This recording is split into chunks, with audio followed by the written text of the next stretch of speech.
Minneapolis finds itself at a breaking point.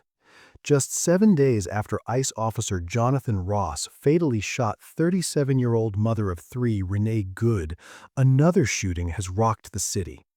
Last night, federal agents shot a Venezuelan man in the leg during what authorities describe as a targeted traffic stop gone wrong. Of this shooting, if you're just joining us, a shooting tonight in Minneapolis involving ICE once again. According to Bill's earlier report and Alexis McAdams, there was a Venezuelan that was being apprehended by ICE, apparently took a shovel and was about to assault or was assaulting ICE agents, shot in the leg. Apparently is not it's not a very severe injury, according to our sources as of now.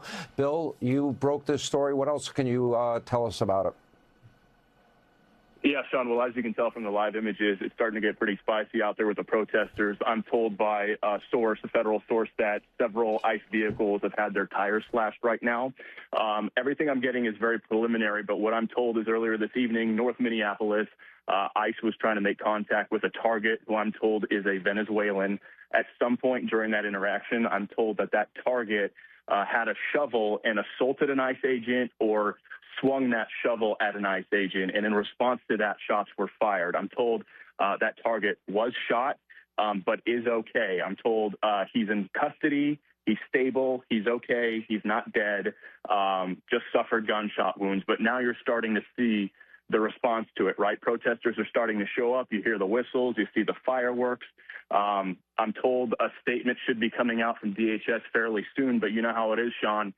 Anytime anybody hears about any sort of use of force with ICE, protesters are going to start showing up, and I'm being told by sources that ICE needs some help out there, and that tires on ICE vehicles are currently being slashed as more protesters are showing up at the scene. Working the phone, literally texting right now as I'm talking to you, and we'll get more details as soon as possible. Bill Malugin, I appreciate you breaking that story. Any new details, we'll go back to you. Once again, chemical irritants and flashbangs dispersed crowds who gathered at the scene. Once again, a city struggles to make sense of what's happening in its streets. As it ebbs and flows. So 1 minute, there's a small protest at the federal building. The next minute, these people with whistles and an agenda show up to these different sites across the city. That's what DHS has been saying. What we know right now from our colleague Bill Malugin, who just got off the phone with his federal sources, Sean, is that a man who was a target of an ICE operation from Venezuela, who ICE says was in the country illegally, was a target in this operation here in Minnesota. So they go to the door. That's when they say this Venezuelan migrant held up a shovel, tried to assault one of their agents, and you can hear those chants there in the background as protesters show up.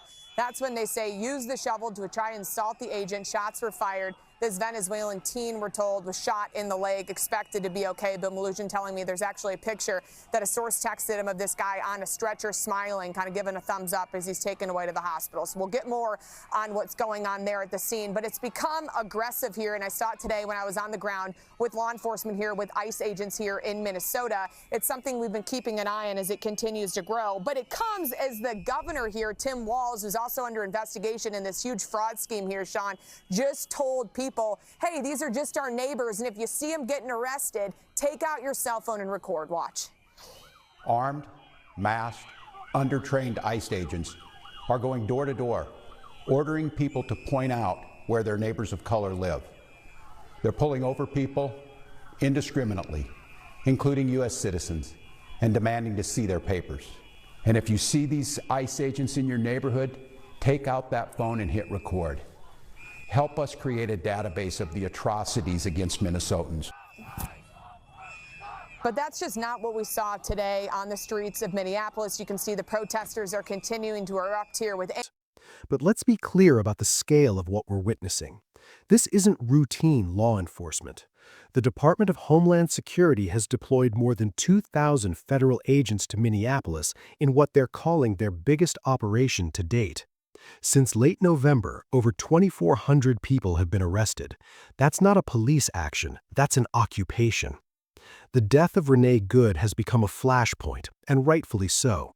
A new poll shows 56% of Americans believe the force used against her was inappropriate. Think about that number. In our deeply divided nation, a clear majority has reached consensus that something went terribly wrong. Her name joins a growing list of people whose encounters with immigration enforcement ended in tragedy rather than due process. Governor Tim Walz has taken the extraordinary step of encouraging Minnesotans to document federal agents' activities, calling for a database of atrocities that could be used for future prosecution. Those are fighting words from a sitting governor. They reflect not just political calculation, but genuine alarm at what's unfolding in his state's largest city. We need to ask ourselves some hard questions.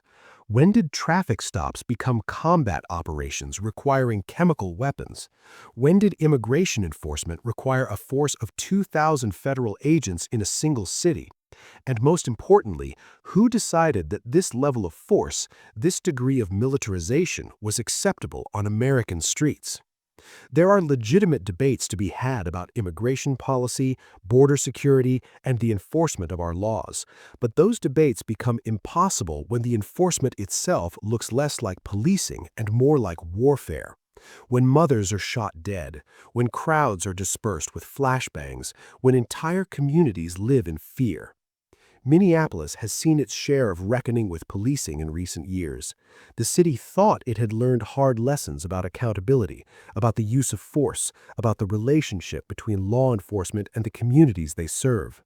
Now those lessons are being tested again, not by local police, but by federal agents operating with a mandate that seems to override local concerns, local values, and local lives.